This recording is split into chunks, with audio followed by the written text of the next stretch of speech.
beautiful beings. It's Maya Joy and welcome to my brand new series where I am going to be answering your questions about my journey.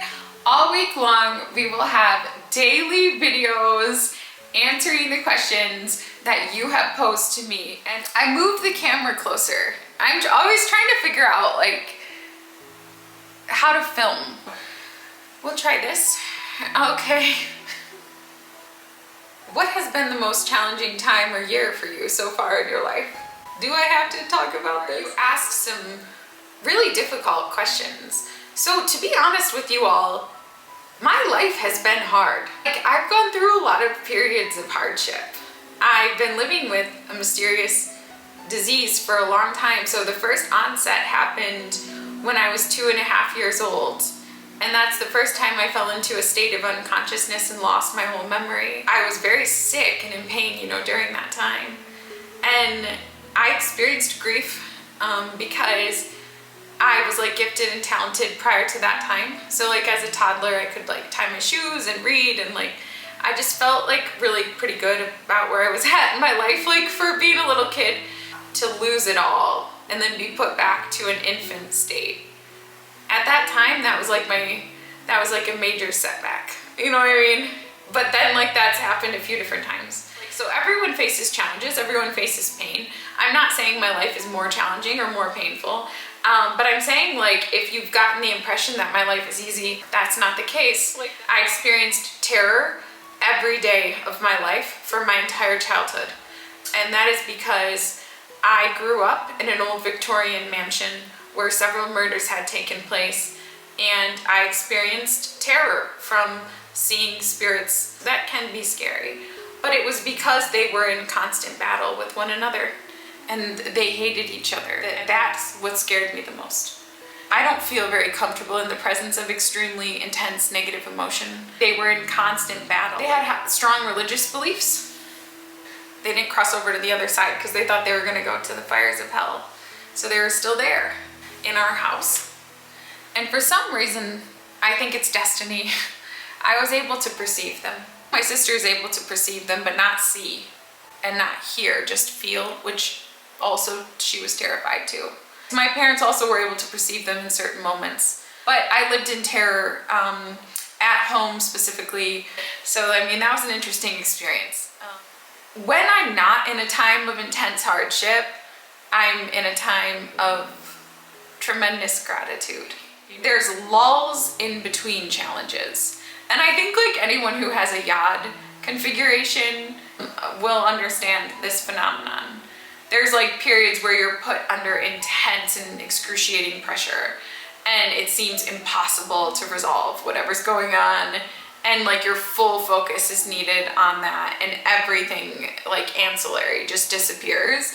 It's just that. And like those periods can go on for like a long time. And then it's like weird, like when life is just normal. I don't know if people might think my life's not been challenging because I'm happy, but actually I think going through challenges makes you happy.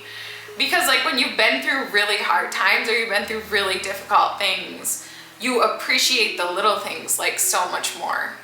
I mean, the most difficult periods of my time have definitely been my 12th house years. In terms of like long periods of time, it's definitely the 12th house years. So my first 12th house year was when I was 11.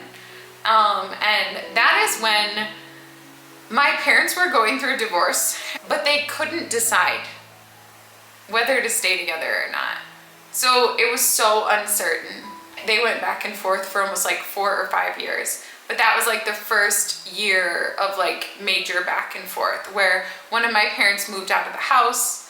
It was just decided like that the best thing would be for us to move away so that my parents could have a time apart to see if they wanted to remain apart or not. I was at the peak of my life, like socially at that time. Like it sounds silly to say, but it's like so true. Like I just started middle school. I had the best friend group of my life. I had this strange like attachment to the house. And then obviously like to that point in my life, like I lived in the same town, same friends, same schools, same church, like that was my home. Letting it all go for the first time, which is what happens during a 12th house year. So everyone has a 12th house year when they're 11. Everything I knew that had made my life up until that point was going. And that's what's hard about 12th house year, is it's not actually usually gone, but you can feel things are closing down and you don't know what's coming next. So like, I knew we were moving, I didn't know where. And that where wasn't decided until I think it was about 1 to 2 weeks before the school year started. So I knew I was gonna be moving, didn't know where. Didn't know if my parents were gonna stay together or separate. My whole life up until that point had been lived in this haunted house. I'd formed certain attachments to the spirits that were connected to the house. Even though it was strange, that was the only thing that I knew. And so leaving that house was really hard. Even now, still, very often I dream of it. Letting go and not knowing what comes next. I will say, so the hardest periods of my life have been the 12th house years. And the happiest have been the first house. Like when things start again and the new is presented. I like that. Like as an Aries, I like the new. When I was 23 is like the same thing. Between the age of like 12 then and 23, I worked that entire time to set myself up for professional success, including getting multiple degrees, doing every single volunteer opportunity. Like I just wanted to have this career, like working for UNICEF, traveling the world, helping give education and clean water to kids and like all this stuff. And I was like, my entire beingness for 11 years had been devoted to that. And then in my 12th house year, I was abroad. I was working for a global nonprofit and I was completely failing. My health was completely suffering and it was very clear I could not survive on the African continent, which was a problem because that was my area of specialty. And I kind of started to have the sense, oh my God, this path that I've been working toward for the past 11 years, everything I sacrificed, I may not be able to move forward on this path. And things started shutting down. I experienced a lot of depression that year. When I was 23, I had the end of a relationship with my boyfriend of 5 years. I felt so alone. I felt so alone.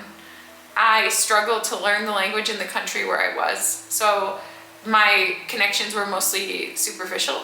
It's like I couldn't go deep with people. And then I started getting really, really sick and no doctors could help me. And I reported to like the doctors, or just like drink more water and sleep, and then I died at the end. So that was really hard. And I'm in a 12th house year now, right now, and it's very challenging. It's one of the most challenging periods. A lot of it is physical suffering and pain. So I'm in a period of extended suffering where I have to just let go and just trust that. With the 12th house years, 11, 23, 35, there's uncertainty. There's an awareness that what you'd been building towards is now coming to an end. There's a period of a lot of reflection, including reflection on one's mistakes. And there's tremendous need to let go and let God. Now, I'm a little bit more practiced in these skills now, and I've faced difficulties and hardship over and over again. I've not had an easy life. Now at this point, you're probably like, what are you talking about 12th house years? Because some people don't even know. I'm talking about the annual Profections method. Yeah, I'm talking about like annual Profections in Hellenistic astrology. But I hope that answers your question. Come back tomorrow for another video where we're going to talk about the theme of self-doubt. See you then.